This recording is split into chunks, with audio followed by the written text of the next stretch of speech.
porque habla de lo que Dios hace por el hombre. Por lo que Dios, bueno, empezando desde el principio, hizo, hace, estará haciendo y ciertamente hará hasta el final, y que todo se debe a su gracia. Bueno, ¿qué es la gracia de Dios? Porque Él demuestra su gracia y la muestra con su bondad, pero también la muestra mediante su filantropía. Su filantropía. Una palabra combinada, y esta palabra se compone, como digo, de dos palabras, la palabra de amor y la palabra hombre, fila y antropia, o fil y luego antropia. Entonces esto habla de un amor profundo, un amor sin barreras, un amor sin vencimiento, un amor sin limitaciones, un amor sin condiciones. Habla del gran afecto que Dios le tiene al hombre, aun cuando el hombre estaba muerto en sus delitos y pecados. Inclusive Juan 3:16, ustedes se acuerdan de ese versículo, que Dios dio a su Hijo único, ¿no? a su Hijo unigénito, para que todo aquel que en Él cree no se pierda. ¿Y por qué se habrá de perder? Se habrá de perder por su pecado. En Romanos 5:8, más Dios muestra su amor para con nosotros en que, siendo aún pecadores, Cristo murió por nosotros. Ahí se ve el amor de Dios hacia el hombre, el filantropía. Y todo ese amor viene en base a la gracia de Dios. La gracia de Dios. En Efesios 2:1 nos habla de que el hombre está muerto en sus delitos y pecados. Y aún a pesar de eso, Dios decidió hacerle un llamado a la salvación al hombre perdido. Ahora, la bondad de Dios y el amor de Dios de pronto se dejan ver, de pronto se muestran, de pronto este gran amor, esta gran bondad de Dios se llega a nosotros, se manifiesta. Y se manifiesta en la persona de Jesucristo. Y el Padre mismo es el que da al Hijo. El Padre mismo, conforme a su propio plan, da al Hijo a manos de hombres pecadores para que este Hijo sea sacrificado. El apóstol Pedro, en su sermón, en el día de Pentecostés, en Hechos del capítulo 2, versículo 23, lo expresa de la siguiente manera. Escuchen esto. A este, hablando de Cristo, a este, entregado por el plan predeterminado y el previo conocimiento de Dios, clavasteis en la cruz por manos de impíos y le matasteis. Pedro está hablando a los judíos y les está diciendo que este Cristo fue entregado a ellos, y ellos a su vez lo entregaron a manos de los romanos para que lo mataran. Pero esto fue, ¿cómo? ¿Por qué? ¿Porque de pronto las cosas le salieron mal a Jesús? No. ¿Porque los hombres de pronto crecieron en su pecaminosidad y quisieron matarle? Tampoco. Esto fue, como dice Hechos 2:23, a este entregado por el plan predeterminado y previo conocimiento de Dios. Dios Padre fue el que entregó a su propio Hijo porque Él tenía eso como parte de su plan. Miren, fue Dios quien dio a Jesús para ser crucificado. En Isaías 53, versículos 10 y 11, nos dice que Dios se complació en ver a su Hijo Jesús sufrir en la cruz de parte nuestra.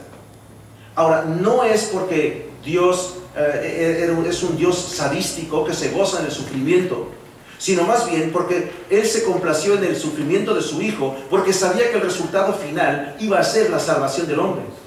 En Isaías 53:11 nos dice que Dios quedó satisfecho con el sacrificio de Jesús.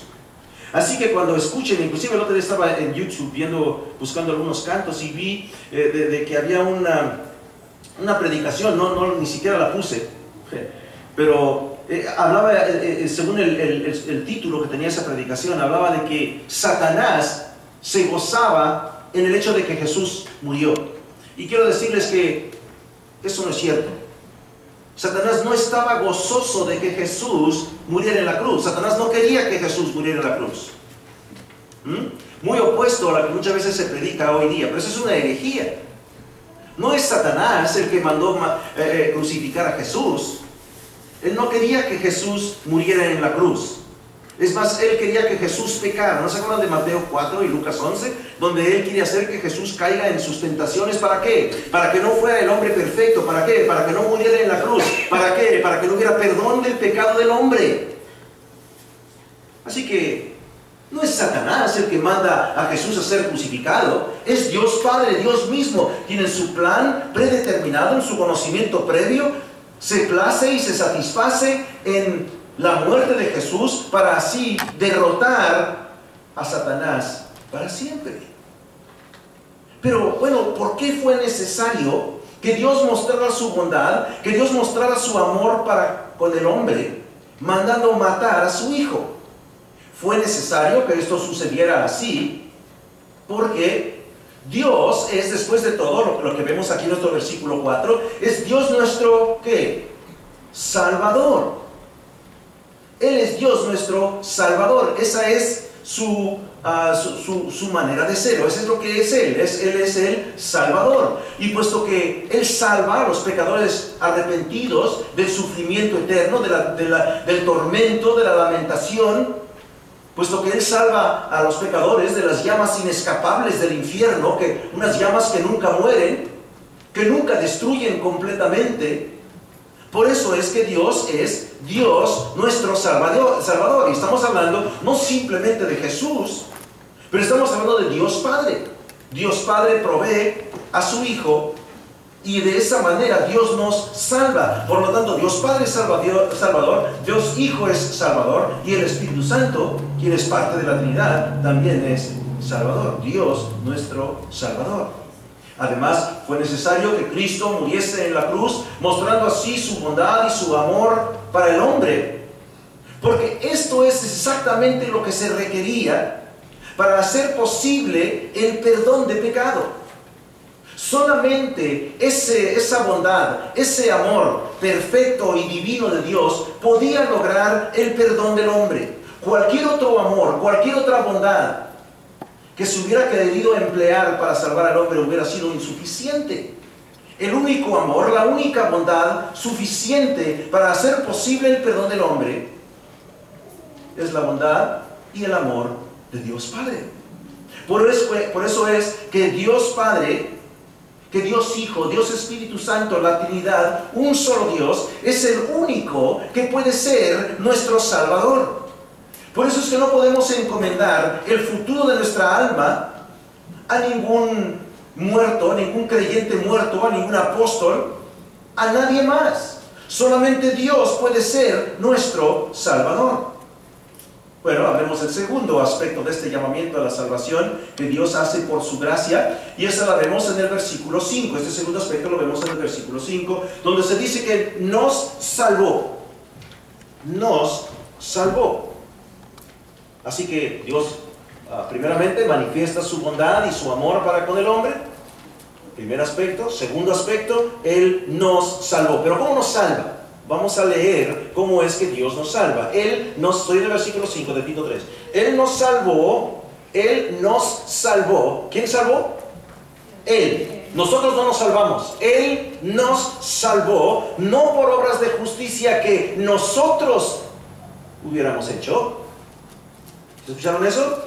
Nos salvó Dios a nosotros, no por obras de justicia que nosotros hubiéramos hecho, sino nos salvó, ¿cómo? Conforme a su misericordia.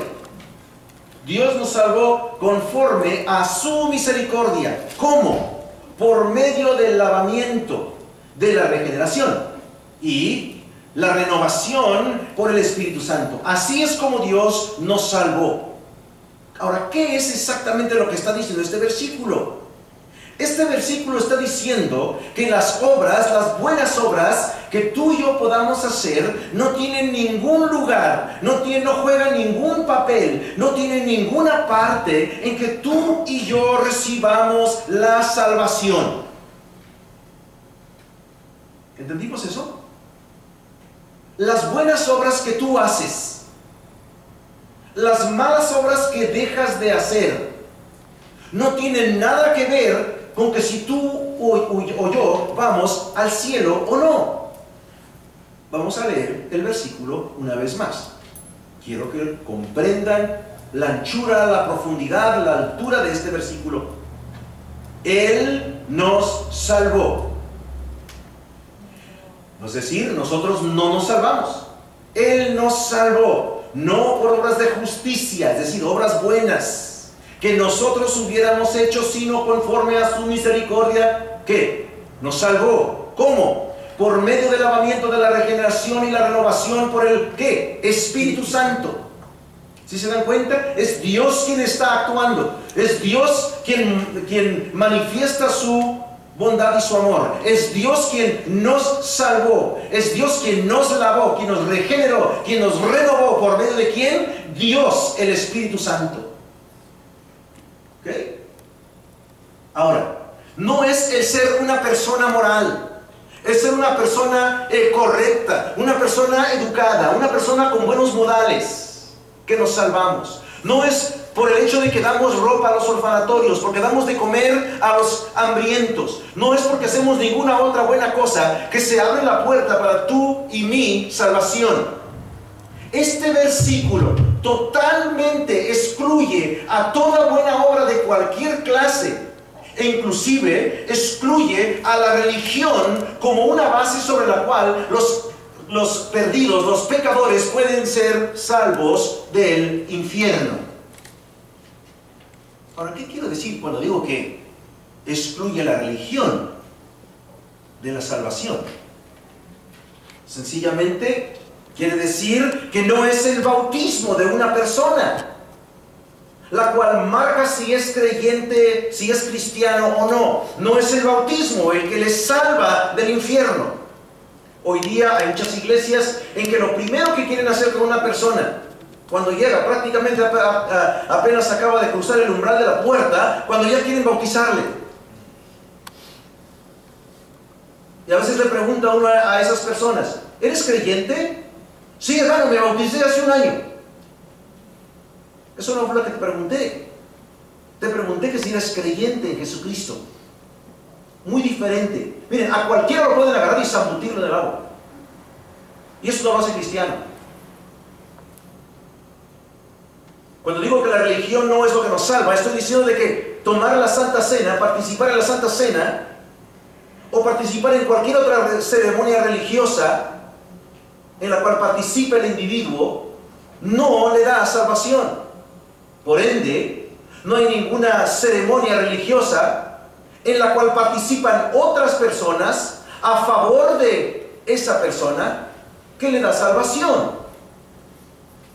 Así que por eso cuando una persona muere, por eso nosotros no nos podemos a rogarle a Dios por su alma. Porque cuando la persona muere, el asunto de el dónde va a ir esa alma ya está decidido. Ya está totalmente decidido. Ya no hay paso atrás. Además, no es el hacer buenas cosas como el ir a la iglesia que nos salva. No es el leer la Biblia lo que nos da salvación. No es el siquiera dar dinero a la iglesia lo que asegura nuestra salvación. Ni siquiera el ser un ministro, el ser un pastor o un misionero de tiempo completo o cualquier otra cosa similar que nos da la salvación. ¿Saben ustedes que van a haber pastores que no se van a salvar? ¿Que van a haber misioneros que se van a ir al infierno? Claro que sí. Les doy como texto Mateo 7, 22 y 23. En aquel día muchos me dirán: Señor, Señor, que nos hicimos milagros en tu nombre, y en tu nombre profetizamos, y en tu nombre echamos fuera demonios, y yo les diré: apartaos de mí, hacedores de maldad, porque nunca os conocí. No es como que de pronto los conocí o me conocieron, y luego de pronto, ¿quién será? Se me olvidó. ¿Cómo te llamas? ¿Quién eres? No, no es así. Dice Cristo: nunca os conocí. ¿Y por qué nunca los conoció? Porque nunca fueron creyentes, porque nunca fueron cristianos de veras. Tenían, como dice Pablo, una forma de piedad, pero negaban el poder de tal. Así que no es en base a buenas obras, cosas tan baratas, tan miserables, que son actos ineficientes para darnos salvación en base a lo que entramos al cielo, no. Pablo, creo, lo hace bastante abundante en Romanos 4:4 y en Efesios 2:8 y 9. Es más, vamos a leer juntos Gálatas 2:5. Vayan buscando por favor sus Biblias, libro de Gálatas. capítulo 2, versículo 16, porque este es un versículo maravilloso hablando de este punto. Miren esto. Cuando hablamos de la ley, a propósito, cuando hablamos de la ley, estamos hablando de la ley mosaica, la ley de Moisés. La ley de Moisés es todo ese compendio de reglas que Dios dio a Israel, los cuales los 10 mandamientos resumen. Los 10 mandamientos es el resumen de la ley de Moisés. Es decir, si redujéramos toda la ley de Moisés que se encuentra en Éxodo, Levítico, Números y Deuteronomio, y lo resumiéramos en 10 puntos, allí están los 10 mandamientos. Bueno, esta ley de Moisés, entonces son un montón de reglas que Dios les da a Israel. Y miren lo que dice Gálatas capítulo 2, versículo 16. Sin embargo, sabiendo que el hombre no es justificado, no es perdonado, no es limpiado de su pecado, no es salvado, no es justificado por las obras de la ley, sino mediante la fe en Jesús, bueno, en Cristo Jesús, también nosotros hemos creído en Cristo Jesús para que seamos, ¿qué? Justificados por la fe en Cristo y no por las obras de la ley, puesto que por las obras de la ley nadie será justificado. ¿Sí entienden eso, mis amados? No vamos al cielo porque se portan bien, no se van al infierno porque se portan mal. Todo ser humano que se va a ir al cielo, va a ir al cielo porque creyó en Jesucristo. Y en base a esa fe, es que como reacción natural, como algo que fluye, como una fuente, así también las buenas obras fluyen de nuestra fe. Somos obedientes a Jesús, no para ser salvos, sino porque somos salvos. Muchas veces les he dado esta ilustración. Para los que no lo han escuchado, para los que están aquí por primera vez, aquí va la ilustración. Este es un anillo de matrimonio, el cual he llevado sobre mi dedo ya ahora por 35 años, 6 meses y aproximadamente 7 días. ¿Eh? Ahora, si me quito este anillo, ¿estoy casado? Sí. Claro que estoy casado. No dejo de estar casado porque no traigo el anillo puesto. Mas traigo el anillo puesto para que todo el mundo sepa que estoy casado, como una señal de ese matrimonio. Lo mismo es cierto de las buenas obras. El cristiano no hace buenas obras para ser cristiano. El cristiano hace buenas obras porque es cristiano. Yo me pongo este anillo porque estoy casado, no para estar casado. ¿Sí entendemos? Entonces lo mismo es cierto de las buenas obras. No somos salvos porque hacemos buenas obras. No nos vamos al infierno porque hacemos obras malas. Somos salvos porque depositamos toda nuestra fe, toda nuestra confianza en que Jesús y Jesús solamente muere en la cruz, derramando su sangre y dando su cuerpo para que tú y yo podamos ser salvos mediante ese sacrificio. Y luego, en gratitud, en agradecimiento, como reacción como algo que resulta de haber creído en Jesús, hacemos las buenas obras. Bueno, volvamos a nuestro texto. Todas las buenas obras del hombre son absolutamente insuficientes, inadecuadas, ineficaces para darnos la salvación. La Biblia es muy clara en todo este asunto. Déjenme darles una ilustración. Si una persona vive 100 años, o si una persona viviera 1000 años, o cualquier número de años, y todas las obras, todas las actitudes y todas las cosas que esa persona hace durante toda su vida son buenas, y comete un solo pecado, aún así no recibiría la salvación de parte de Dios. ¿Sí escucharon bien? Si esa persona es perfecta con la excepción de un solo pecadito, esa persona no se salva. No tiene derecho a la salvación, no tiene derecho a estar en el cielo, no tiene derecho de estar en la presencia de Dios. Y la pregunta es ¿por qué? Si todos esos 1000 años de vida se la llevó haciendo cosas buenas, ¿A poco nada más con un solo pecadito queda excluido? Absolutamente. ¿Por qué? Muy sencillamente porque las personas, los seres humanos, no somos salvos por las obras de justicia que nosotros hubiéramos hecho, sino por la misericordia de Dios. ¿Saben por qué? Porque todas las buenas obras que nosotros podamos cometer, porque todas las buenas obras que nosotros podamos llevar a cabo, porque todas las cosas buenas que nosotros podamos pensar, porque todos los sentimientos buenos que tú y yo podemos sentir, no son capaces de borrar ni siquiera un solo pecado de nuestra cuenta. ¿Escucharon eso? Las buenas obras no son capaces de quitar, de limpiar, de borrar, de erradicar todos los pecados que nosotros hemos cometido. Ni siquiera uno. Ejemplo palpable. Bueno, ahorita les doy el ejemplo. Miren, no solamente eso, pero no somos salvos por las obras, porque un solo pecado es capaz de traer condenación sobre nosotros. Condenación eterna, separación de Dios y condenación eterna. Ahora sí el ejemplo. Adán y Eva. Adán y Eva. ¿Cuántos pecados cometieron ellos cuando estaban en el huerto de Edén? Uno. Un solo pecado. Y en base a ese un solo pecado, ellos perdieron su comunión con Dios.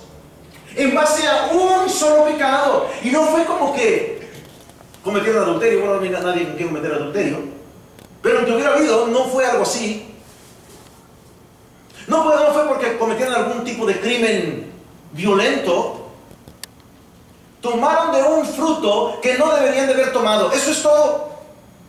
Ahora, a nuestro juicio, cualquier persona que mata a alguien, lo consideramos como una persona sin corazón o una persona muy mala. Por ejemplo, no sé si escucharon de una mamá aquí en La Mesa, California, que estranguló a su bebé y luego lo echó por la ventana, un bebé de 7 meses.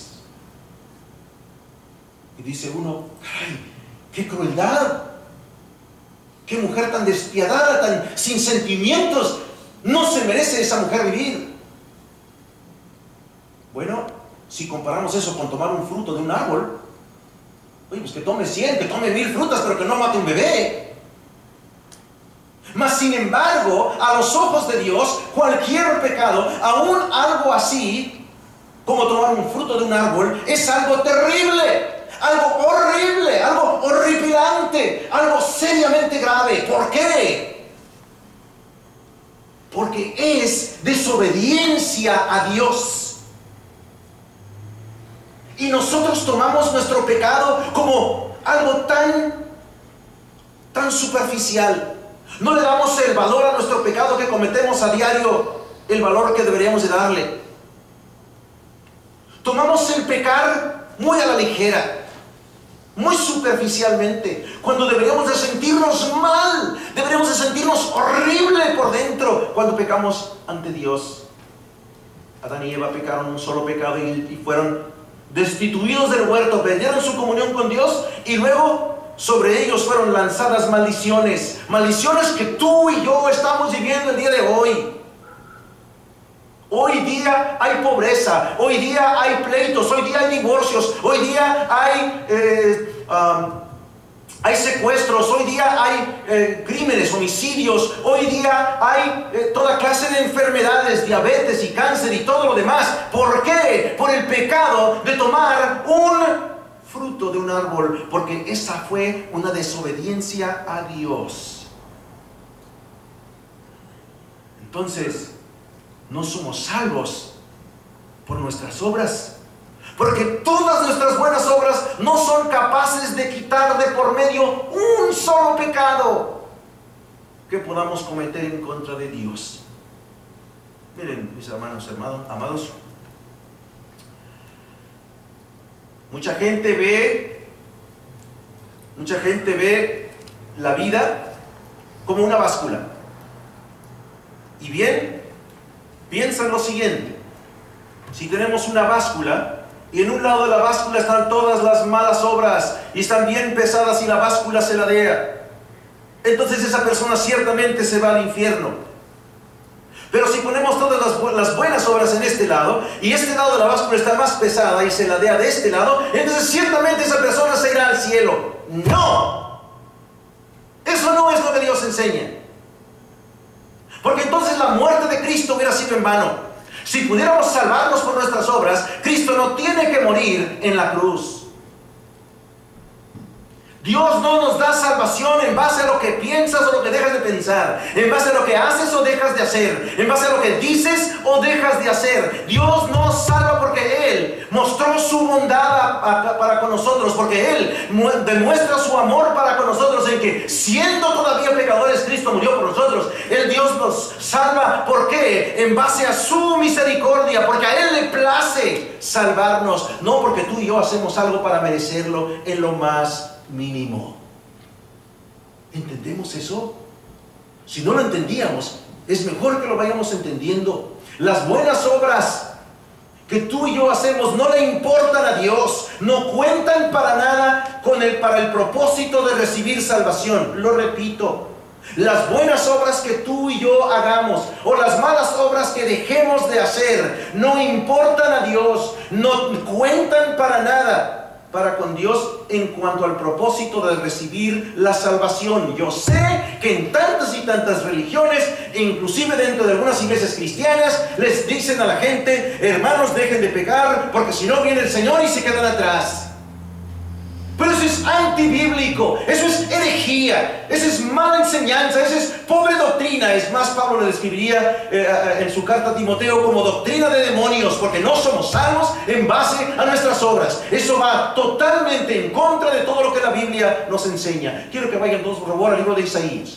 Isaías capítulo 64 versículo 6. Y si estoy gritando un poquito más un día de hoy, ¿saben por qué es? Porque esto me apasiona, porque me causa tanta molestia el hecho de que gente está siendo mal educada, mal enseñada en tantas y tantas iglesias, y tanta gente está tan equivocada y está tratando por todos sus medios y con todas sus fuerzas de dejar de pecar para así poder ir al cielo. Bueno, yo no tengo nada contra que la gente trate de dejar de pecar. Todos deberíamos hacer el esfuerzo máximo para dejar de pecar, pero no para recibir salvación, sino para agradar a nuestro Dios. Isaías capítulo 64 versículo 6. Miren lo que nos dice allí. Tremendo, tremendo versículo. Fíjense la primera palabra. Primera palabra. Todos. ¿A quién excluye eso? A nadie. ¿A quién incluye? Todos. Todos nosotros somos como el inmundo. ¿Quién es ese? El pecador. Y como trapo de inmundicia todas nuestras obras justas. Todos nos marchitamos como una hoja, y nuestras iniquidades, nuestros pecados, como el viento nos arrastran. ¿Qué es lo que está diciendo este versículo? Déjame desarmarlo un poquito, déjame deshebrar este versículo. Este versículo, al entenderlo bien, entendemos que está diciendo lo siguiente. En el texto hebreo, las palabras que se usan aquí en este versículo, o la palabra que se usa para trapos de inmundicia, habla de nuestras buenas obras. Miren una vez más como dice el versículo: todas nuestras buenas... y como trapo de inmundicia todas nuestras obras justas. Aquí está diciendo Isaías, bueno, está diciendo Dios, por medio de la pluma de Isaías, que todas nuestras buenas obras Dios las ve como trapos de inmundicia. Ahora, ¿qué es lo que quiere decir trapos de inmundicia? En el texto hebreo, las palabras que se usan, la terminología que se usa en el hebreo para trapo de inmundicia, es como decir trapos de menstruación. ¿Sí? Trapos de menstruación. Así que Dios ve todas nuestras buenas obras antes de venir a Cristo como trapos de menstruación sucios, llenos de sangre. Ahora, imagínense, ¿cómo podemos esperar entonces que nosotros podemos ir para con Dios y decirle: Señor, Aquí están todos mis trapos de menstruación, y en base a estas garras sucias de menstruación merezco que me des la salvación y que pueda yo entrar al reino de los cielos. Tan ridículo como se escucha, tan ridículo como parece ser el que alguien tuviera la audacia de hacer eso. Eso es exactamente lo que alguna gente cree. Alguna gente cree que mediante sus buenas obras, sus trapos de inmundicia, como Dios los ve, pueden entrar al reino de los cielos. Eso es exactamente lo que muchos malos predicadores y malos estudiantes de la palabra de Dios enseñan, que pueden ser salvos mediante sus trapos de inmundicia. Y trágicamente, tristemente, de eso depende mucha gente. De eso prende su esperanza de poder entrar en el reino de los cielos, en que se portó bien, en que fue a la iglesia, en que fue persona moral. Se agarra de sus trapos de inmundicia y quiere entrar mediante ellos al reino de Dios. Y eso simplemente no es como se entra al reino de Dios. Nuestro texto y la Biblia entera, sin equivocación y con toda claridad, hace resaltar que la salvación de Dios no se recibe en base a nuestras buenas obras o el hecho de que dejamos de hacer malas obras. Más bien, la palabra de Dios nos hace saber que nuestra salvación se recibe en base a la misericordia de Dios. Una vez más, Tito, capítulo 3, versículo 5. Él, Dios, nos salvó, no por obras de justicia que nosotros hubiéramos hecho, sino conforme a su misericordia, por medio del lavamiento de la regeneración y la renovación por el Espíritu Santo. ¿Queda claro eso en nuestras mentes? Miren, nuestra salvación llega a nosotros, es recibida por nosotros en base a la misericordia de Dios. La misericordia de Dios, la bondad de Dios, el amor de Dios, que se pone a muestra, que se pone a prueba cuando se envía a Jesucristo a morir en la cruz. Es pues la bondad de Dios, el amor de Dios, la misericordia de Dios, todos estos aspectos de la gracia de Dios por los cuales tú y yo somos salvos. Somos salvos por la gracia, Efesios 2, 8 y 9, ¿no? Porque por medio de la gracia habéis sido salvados, por medio de la fe. Porque por gracia habéis sido salvados por medio de la fe. La gracia de Dios. ¿Qué quiere decir la gracia de Dios? Pero yo sé que la mayoría de nosotros no somos suficientemente ingenuos como para decir que la gracia de Dios es el hecho de que Dios es gracioso. Estamos hablando de la gracia de Dios, es decir, bueno, ¿qué es la gracia de Dios? La gracia de Dios es el favor inmerecido de parte de Dios para con el hombre.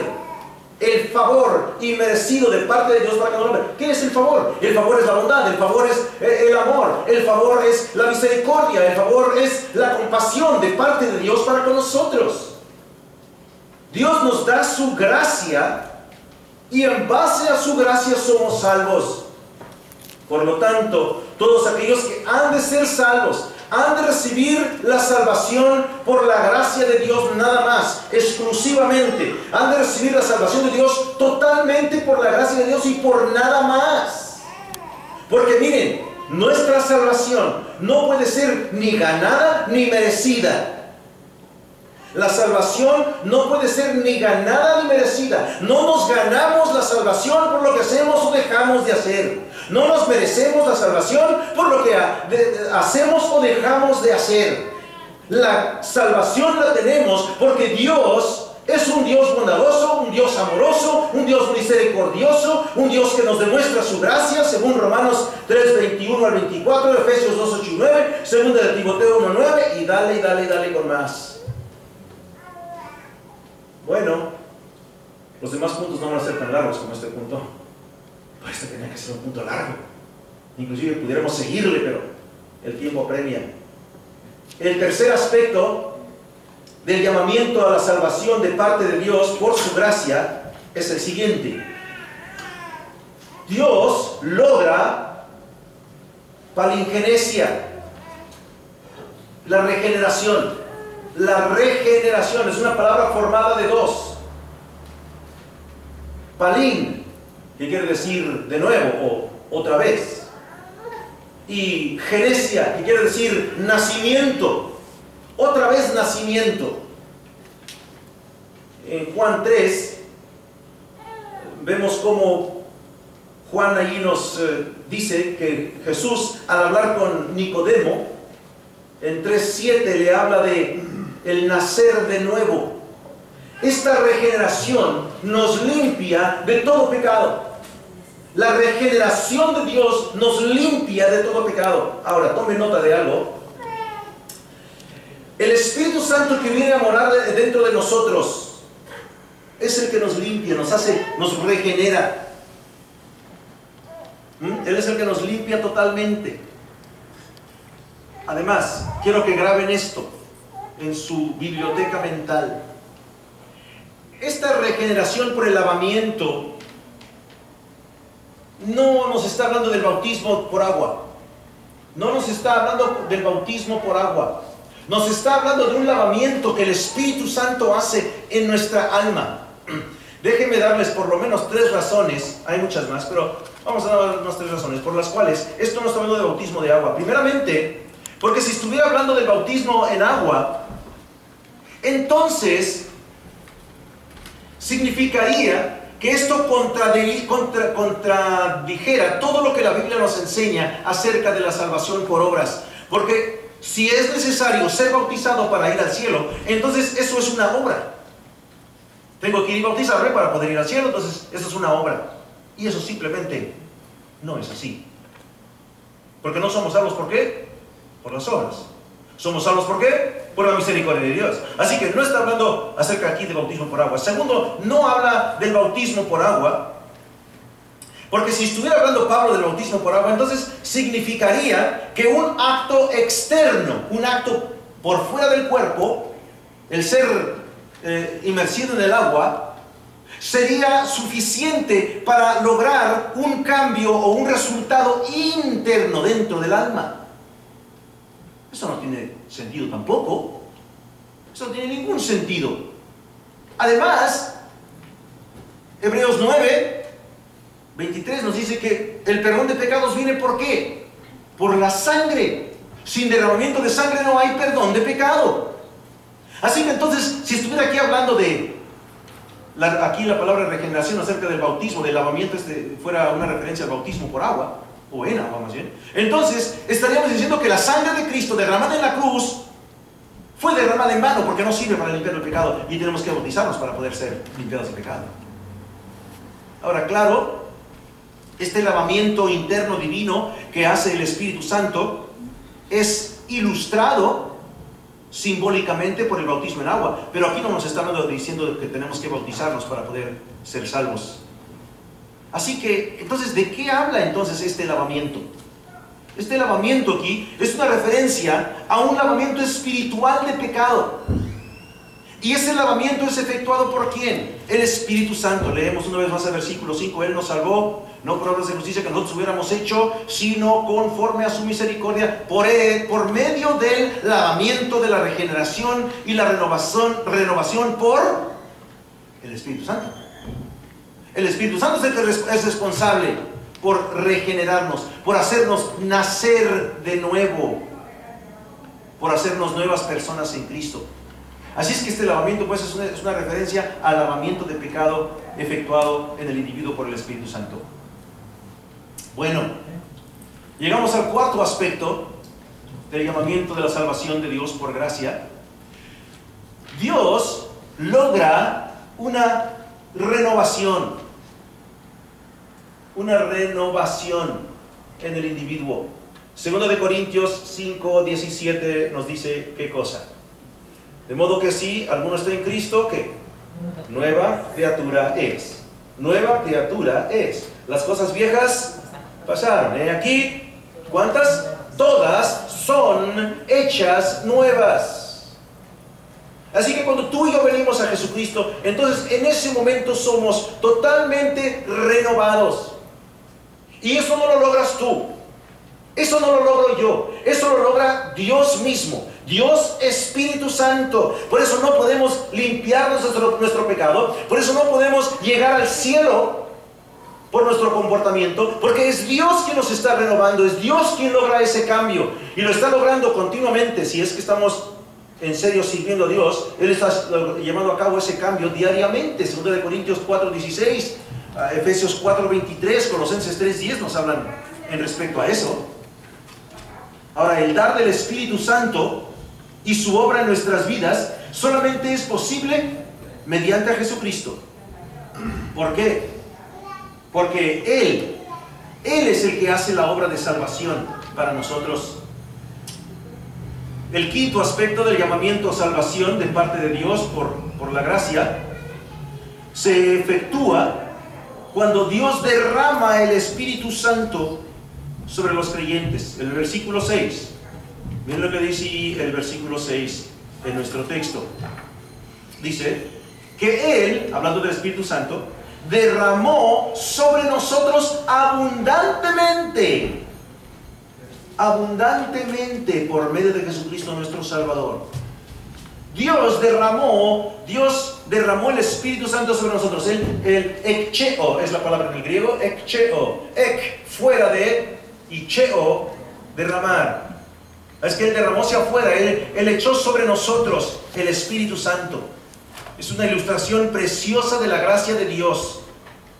Y miren cómo vemos aquí la Trinidad en operación. Toda la Trinidad, la Santa Trinidad, trabajando en conjunto para lograr la salvación del hombre, para hacer esto una realidad. Por gracia, el Padre da a su Hijo para salvar al hombre mediante la muerte del Hijo.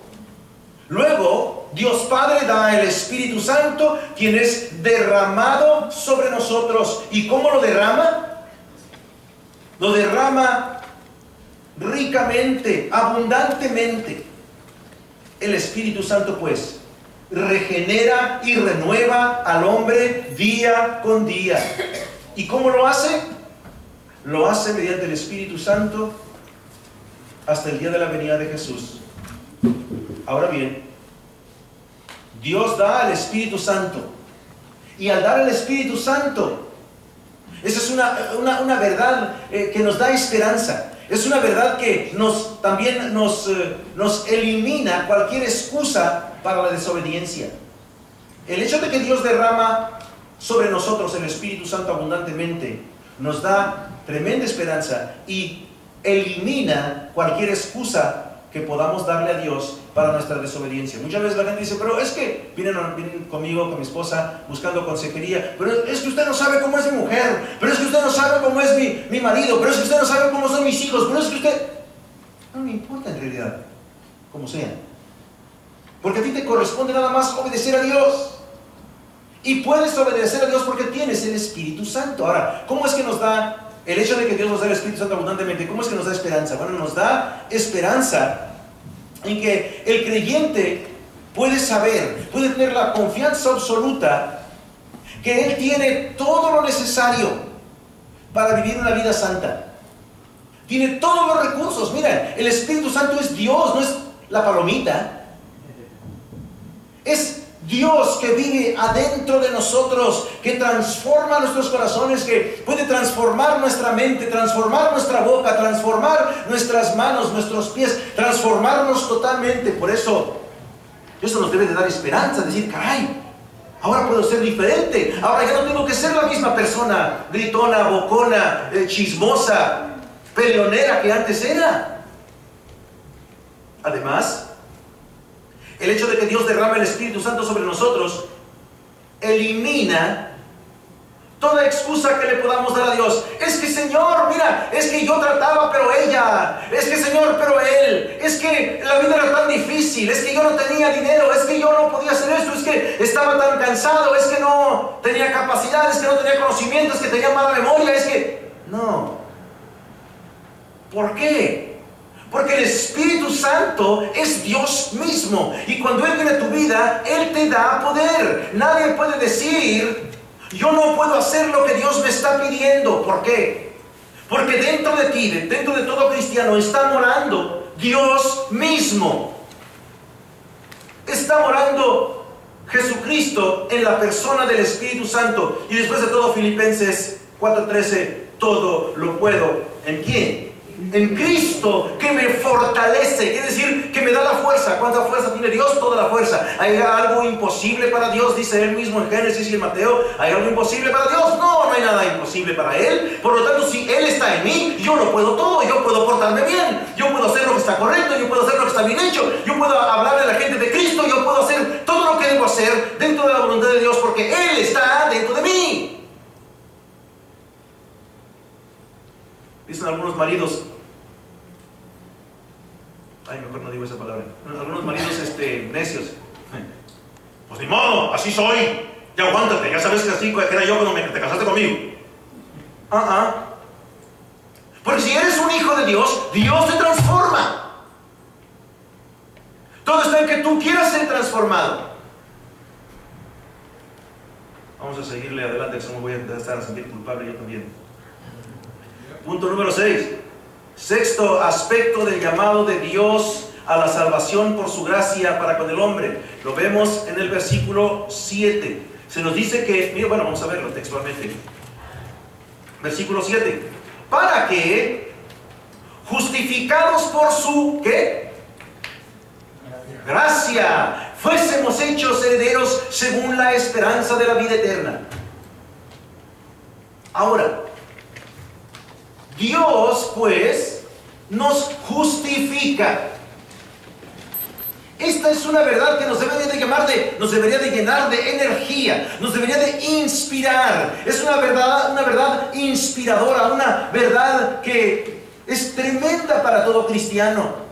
El decir que Dios nos ha justificado por su gracia significa que Él es el que nos justifica. Nosotros no tenemos que justificarnos. Nosotros no tenemos que hacer nada para ser justificados delante de Dios. Dios hace todo.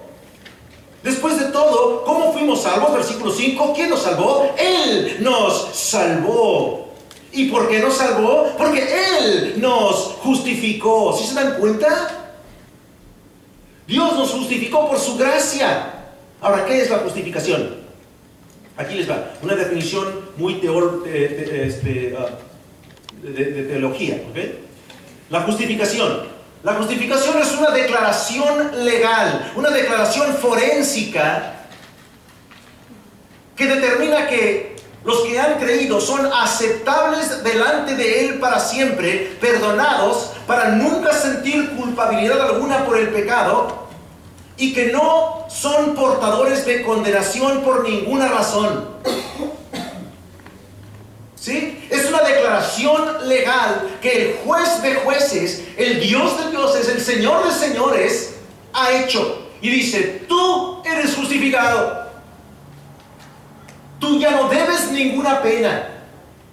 Por eso Romanos 8:1 nos dice que ya no hay condenación alguna para aquellos que están en Cristo Jesús. Vamos a Romanos 3. Todos juntos. Romanos 3. Y vamos a ver los versículos 24 y 5 y 6. Dándoles un momento para que lleguen todos. Romanos 3, 24 y 26. Tremendos versículos que nos hablan acerca de la justificación de Dios. Miren, Dios ya nos declaró justos a los que hemos creído. No tenemos que estar tratando de buscar justificación a cada momento. Ya fuimos justificados. Es un hecho, ya pasó. Es algo que ya está sellado, declarado, totalmente legislado en las cortes de Dios. Versículo 24 de Romanos 3. Siendo justificados gratuitamente por... Bueno, vamos a pararle ahí primeramente. Uy.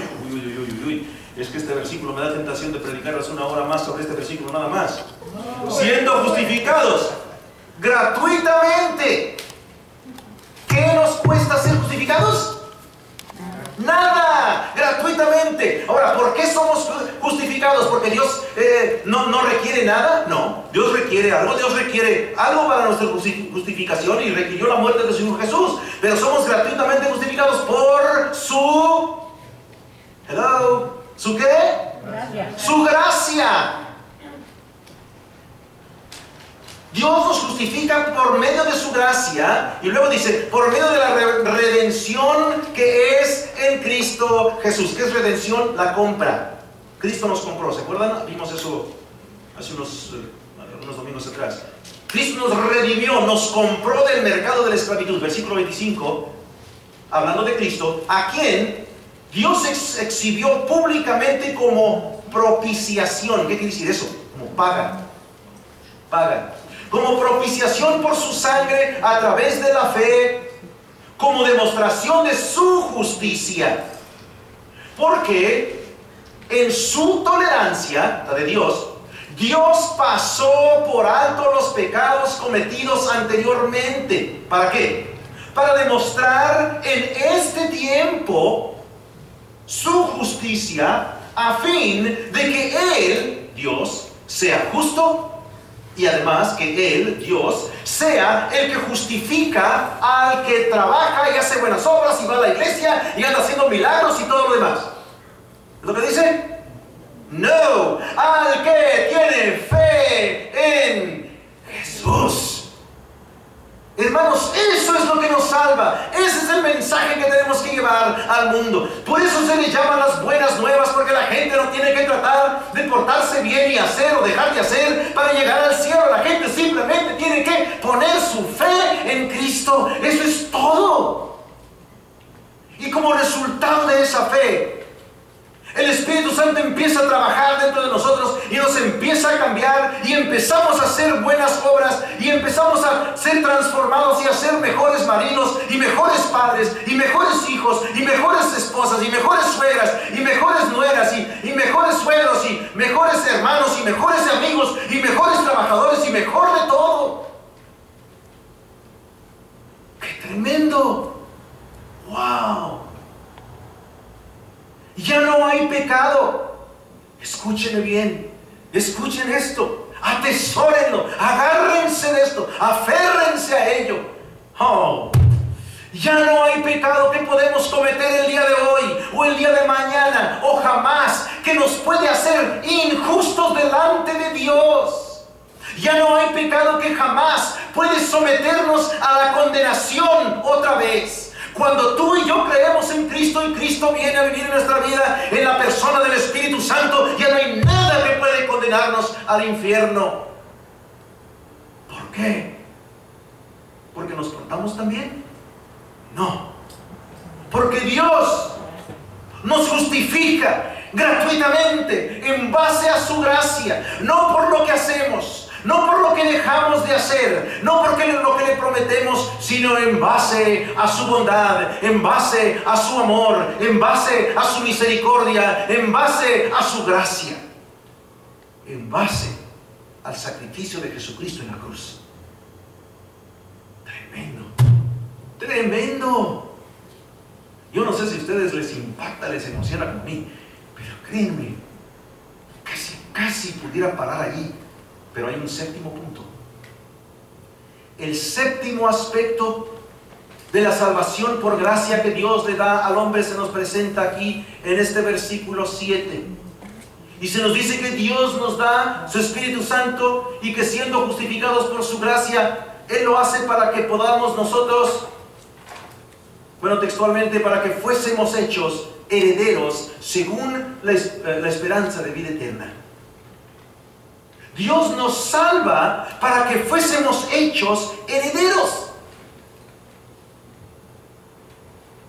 Me acuerdo que una vez estaba yo leyendo Romanos 8 y era yo un cristiano nuevecito y estaba yo leyendo Romanos y decía ahí que somos coherederos con Cristo y le dije, ¿cómo puede ser esto? ¿Cómo puede ser que yo sea un coheredero con Cristo, que yo comparta las riquezas con Cristo? ¿Acaso estoy leyendo esto correctamente, que Dios quiera compartir conmigo su riqueza? Pero eso es lo que dice Romanos 8, que somos coherederos con Cristo. Y aquí en Tito nos dice que Dios nos ha llamado, nos ha justificado, nos ha salvado, nos ha dado el Espíritu Santo, todo para que tú y yo seamos herederos de su gloria. Puesto que somos justificados, no tenemos nada a qué temer con respecto a la muerte. ¿Por qué? Porque sabemos que al morir nos vamos derechito con Él. Puesto que somos justificados, no tenemos nada que temer al juicio de Dios, a la venida de Dios. Porque sabemos que si Cristo viene antes de que muramos, no nos vamos a quedar atrás, nos vamos a ir con Él, porque ese es nuestro destino eterno. Todo cristiano verdadero, todo cristiano auténtico, todo cristiano que es un cristiano en verdad, puede estar totalmente, absolutamente confiado en su salvación. ¿Por qué? Porque la salvación que Dios nos da es un hecho, es una promesa inviolable. Y mucha gente se preocupa, oye, que casi se pierde la salvación. ¿Y por qué no hay tanta gente allá afuera que dice que la salvación se pierde y que la salvación se pierde y que no sé qué tanto? Y que si Dios no te la quita, que tú la puedes entregar, puedes renunciar a tu salvación porque dejas de portarte bien o porque X cosa, ¿no? Mentira, mentira, mentira. Herejía absoluta. ¿Quieres que te diga por qué la salvación es algo que no puedes perder? ¿Por qué es la salvación una promesa inviolable de parte de Dios? ¿Quieres que vayas conmigo, por favor, a Tito 1? Ándale, dale la vuelta a la página. Tito, capítulo 1, y vamos a leer juntos. Esto está tremendo. Eso es excelente. ¡Qué bárbaro! Tito, capítulo 1, versículo 1. Emociónate conmigo. Sonríe conmigo. Y llénate del gusto, del gozo que Dios te da en su palabra. Mira lo que dice allí. Tito 1, 1 y 2. Tremenda verdad que Dios nos da. Pablo, siervo de Dios y apóstol de Jesucristo, conforme a la fe de los escogidos de Dios y al pleno conocimiento de la verdad que es según la piedad, con la esperanza de vida eterna, la cual Dios, que no miente, prometió desde los tiempos eternos. ¿Sí entiendes esto? Dios no miente. Y si Dios te dice, yo te doy vida eterna, nunca jamás la puedes perder si es que en primera instancia la recibes. Dios no puede mentir. Y si Dios promete vida eterna, va a suceder. Dios no puede. Y Dios no va a mentir. Pero aún así, Dios va más allá de simplemente una promesa.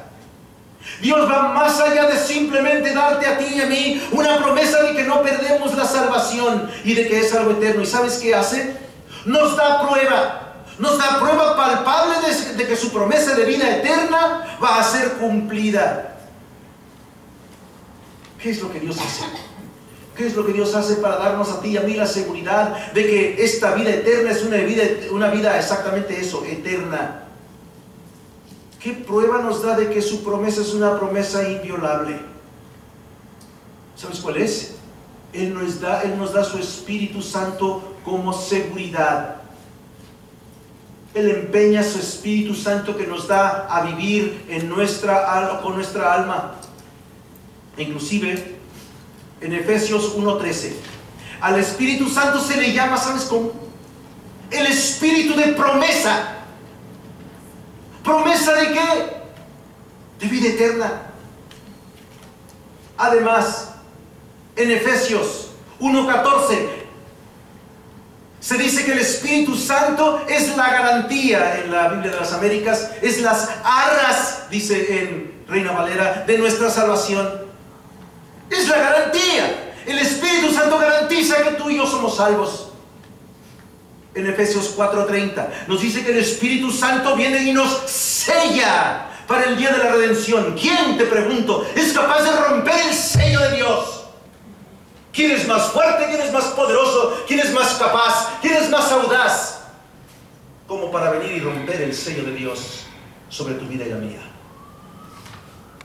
Dios nos da pues el Espíritu Santo, cuya presencia moradora en nuestra vida viene y nos hace herederos a ti y a mí, tanto de la salvación como de la gloria que Él ha de compartir con nosotros, en base a Romanos 8. Esa es la esperanza, esa es la expectación, la esperanza confiada que podemos tener en que Dios tiene una promesa inquebrantable de vida eterna. Miren, no olvidemos Y por lo consiguiente y lo contrario, siempre recordemos, Dios ha hecho todo esto. No porque tú y yo lo buscamos, no porque tú y yo lo merecemos, no porque tú y yo nos lo ganamos, no. Dios se manifestó, Dios nos salvó, Dios nos regeneró, Dios nos renovó, Dios derramó sobre tú y sobre mí el Espíritu Santo, Dios nos justificó, Dios nos hizo herederos de vida eterna, y lo hizo solamente en base a su bondad, en base a su amor, en base a su misericordia, la cual se resume en la palabra gracia, porque Él quiso hacerlo. Tremendo, tremendo. Espero que esta verdad sea algo que haya impactado en tu vida como impactó en la mía. Nosotros, tú y yo, todo el cristiano ha hecho nada en lo absoluto para merecer, para ganarse la salvación. Escúchenme. Nosotros no tuvimos nada que ver, no tenemos nada que ver, no tendremos nada que ver con recibir nuestra salvación, con la excepción de responder al llamado de Dios, que solamente Dios puede hacer, porque solamente Él puede hacer posible la salvación que Él ofrece. Él inició la salvación desde un principio, desde antes de la fundación del mundo, cuando nos escogió y nos llamó y nos justificó. Y luego después Dios hizo la salvación posible cuando se manifiesta Jesucristo, dando prueba de la bondad y del amor y de la misericordia de Dios cuando Él actúa, viniendo, tomando forma humana, muriendo en la cruz para darnos una salvación completa. Y luego después Dios actúa en el futuro para glorificarnos cuando estaremos en el estado final con Él por toda la eternidad. Esa es la salvación que Dios te da a ti y a mí. Y por eso es que nos urge comunicárselo a la gente que está allá afuera, que no sabe, pobrecita gente, que se está yendo al infierno, que está trabajando por todos los medios posibles para poder tratar de ganarse, de comprar, de merecerse la salvación, cuando no necesitan, porque Dios ya lo hizo todo, y Dios no acepta esas buenas obras que ellos hacen y los ve como trapos de inmundicia, y les dirá: apartaos de mí, porque nunca os conocí. Por eso urge que tú y yo nos comportemos como debemos de comportarnos, que hablemos como debemos de hablar para reflejar a Jesucristo a toda esa gente perdida y no se vaya al infierno.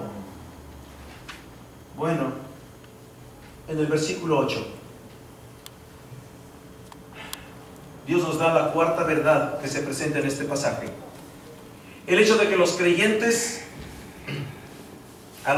se les ha dado una comisión. A todo cristiano se le dio una comisión muy especial. Él presenta o introduce esta comisión poniendo por delante la base para tal comisión. Mira la base del versículo 8, la base de la comisión que nos da. Palabra fiel es esta. Palabra fiel es esta. Ahora, este es lo que le llamamos una frase axiomática. Eso tiene que ver nada con lavadoras, ¿no? Una lavamática, axiomática, no. Una frase axiomática que aparece también en 1 de Timoteo 1:15, en 1 de Timoteo 3:1, en 1 de Timoteo 4:9 y una vez más aquí en Tito 3:8. Una frase axiomática, palabra fiel es esta. Ahora, ¿qué es una frase axiomática? Una frase axiomática es una frase que es autoevidente. Es una frase que no necesita ser comprobada o probada, no necesita buscar probarse, porque es algo que se sabe por conocimiento común. Es algo que ya damos por sentado, algo que ya entendemos claramente. En otras palabras, lo que está diciendo aquí Pablo es que todas las cosas que están escritas en los versículos 1 al 8 y en especial o en particular los del 4 al 7, todas estas son cosas que son iniciadas por Dios, efectuadas por Dios y que el hombre no tiene nada que ver con ellas y se deben solamente a la gracia de Dios y que por lo tanto son cosas que son ciertas. Y si son ciertas, entonces son confiables. Y si son confiables, entonces son dignas de ser enseñadas con toda confianza. Miren, escúchenme bien. La palabra de Dios no es una cosa de convicción. Una vez más, la palabra de Dios no es una cosa de convicción. La palabra de Dios es la palabra de Dios porque es verdad. No es, pues algunos interpretan la Biblia así, otros interpretan la Biblia así, y pues cada quien tiene su punto de vista. ¡No! Dios no es un Dios de titubeos. Dios no es un Dios de opiniones. Dios es un Dios de palabra, un Dios de verdad, un Dios de claridad. Y no es que uno interprete la palabra de esta manera y otro lo interprete de esta. Miren, hay una sola interpretación de la Biblia. Y todas las demás, entre comillas, interpretaciones, no son interpretaciones. ¿Saben qué son? Son mal interpretaciones.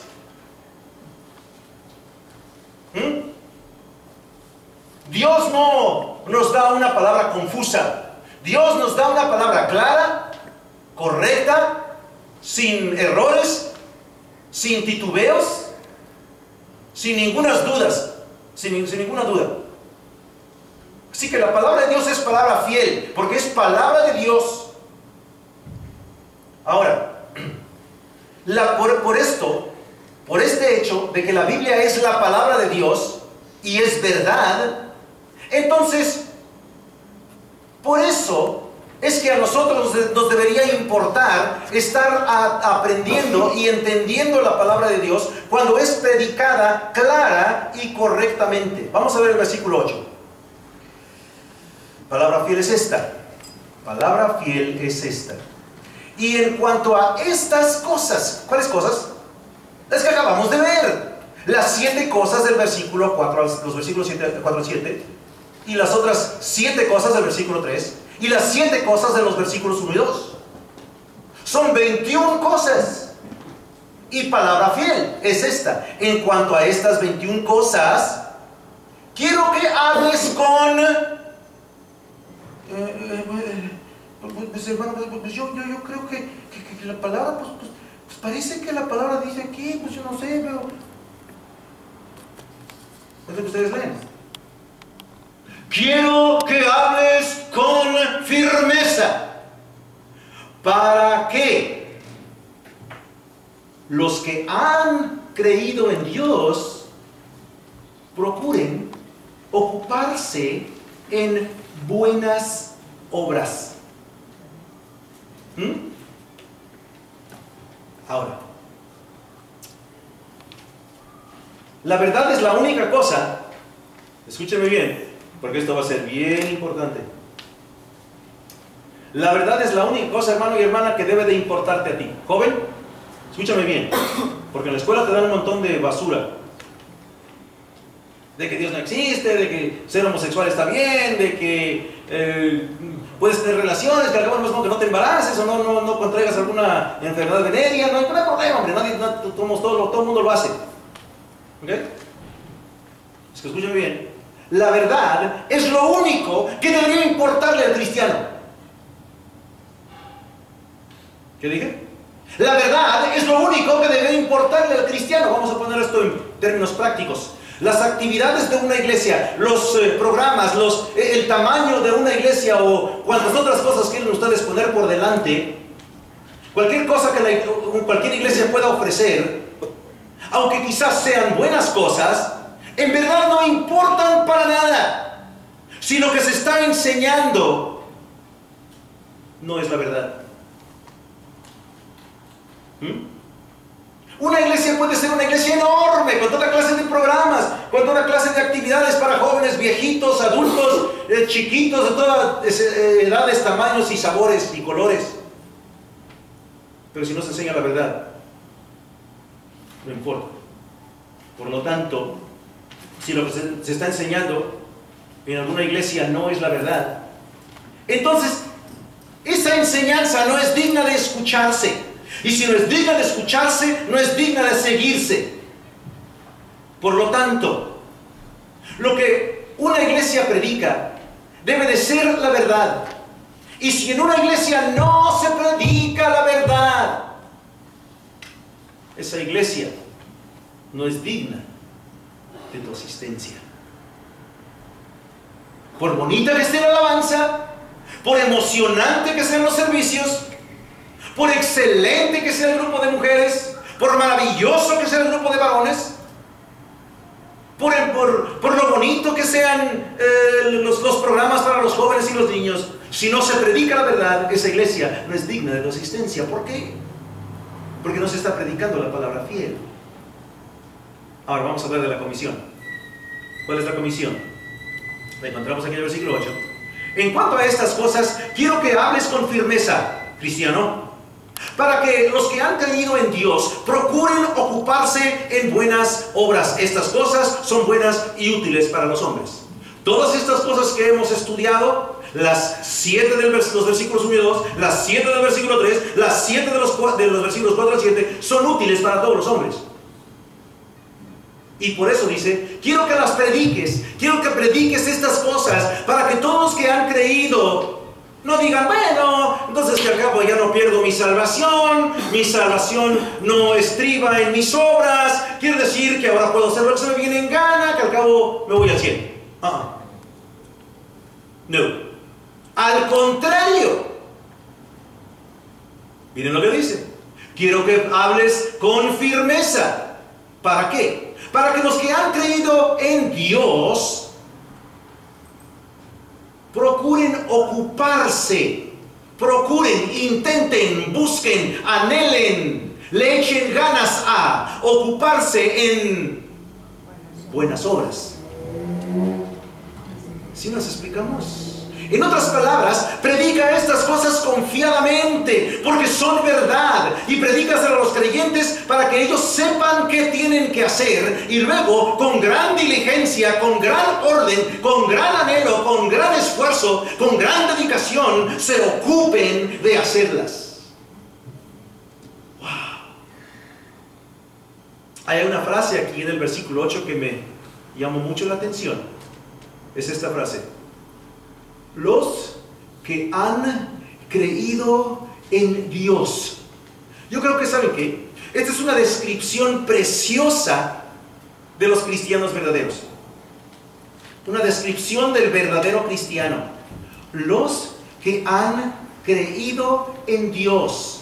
Los cristianos verdaderos no son aquellos que simplemente creen algunas verdades acerca de Dios. Bueno, yo creo que Cristo es la segunda persona de la Trinidad, que vino a la tierra, que tomó forma de hombre, que nació de la Virgen María, que fue burlado aquí en la tierra, que fue sacrificado, murió en la cruz, fue sepultado, resucitó de los muertos al tercer día, subió a los cielos y estaba sentado a la diestra del Padre y ya va a venir a juzgarnos. ¿Está bien creer eso? Claro que está bien. Pero eso es lo suficiente. Si eres de veras cristiano auténtico, no solamente tienes que creer algunas cosas acerca de Dios, tienes que creer en Dios. ¿Sí me explico?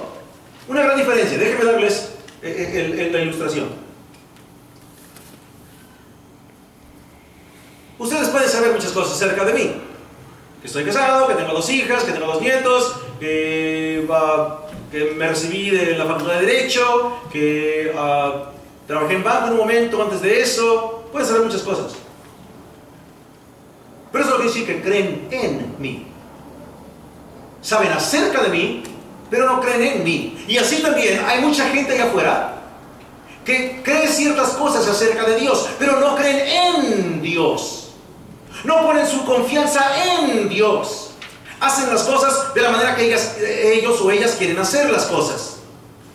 Hablan y dicen conforme a lo que sienten ganas de hablar o de sentir. no hacen las cosas conforme a Dios, conforme a su Biblia, conforme a su voluntad, porque no creen en Dios, creen acerca de Dios.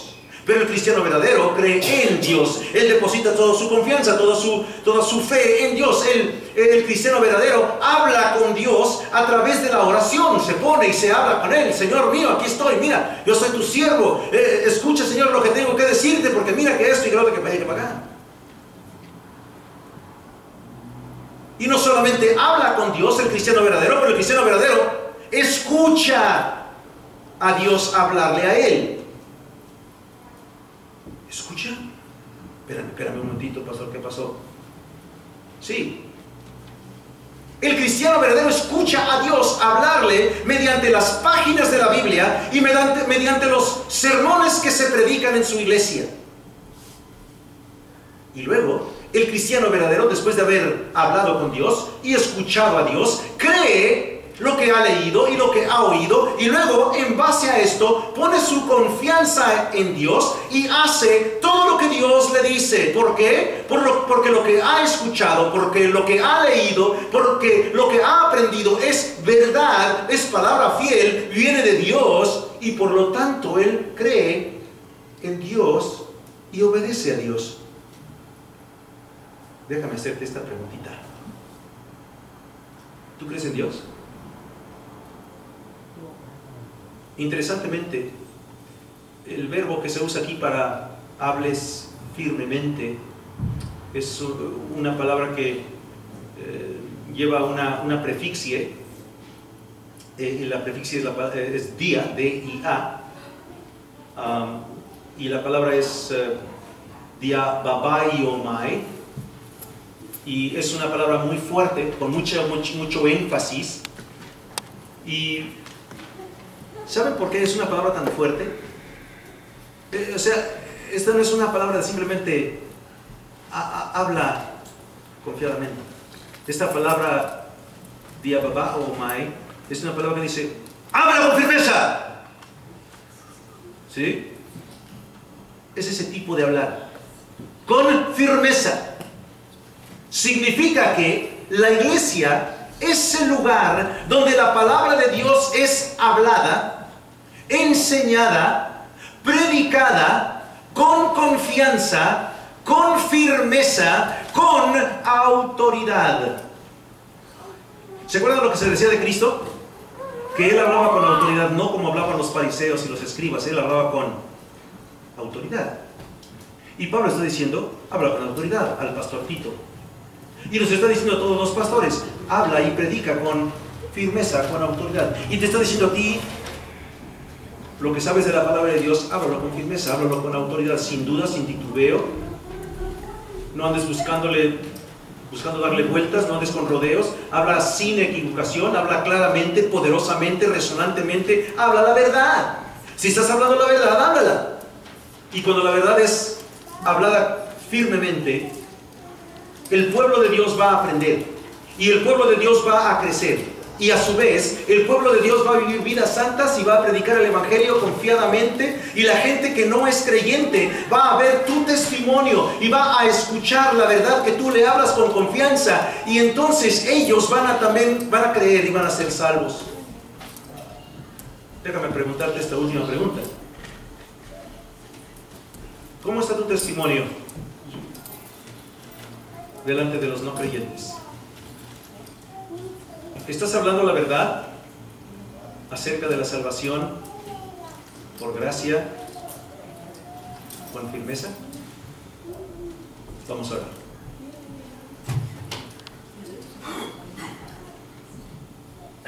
Señor Dios, es verdaderamente algo que nos humilla, algo que nos estremece, algo que nos hace caer de bruces espiritual o hasta quizá físicamente, el pensar que tú nos escogiste, que tú nos llamaste, que tú nos salvaste no por obras de justicia que nosotros hubiéramos hecho, porque nunca pudiéramos haber hecho suficientes justicias como o buenas obras para limpiar, para borrar ese pecado. Así que te damos gracias, porque Señor, tú tuviste bien mostrarnos tu bondad, tu amor, tu misericordia, tu gracia, y nos salvaste. Te damos gracias por lo que tú estás haciendo en nuestras vidas. Permítanos salir de este lugar diferentes. Permítanos salir de este lugar armados, preparados con la verdad para hablarla con firmeza, hablarla con las Escrituras, y así que la gente que está allá afuera viendo nuestro buen testimonio y escuchando nuestra palabra fiel que viene de parte tuya, pueda creer en ti. Ese es nuestro deseo. Esa es nuestra meta. Así que, Señor, bendícenos en ese esfuerzo por hacer crecer tu reino, por glorificar tu nombre, por complacerte a ti. Te lo pedimos humildemente en el nombre precioso de Jesús, tu Hijo. Amén. Vamos a ver.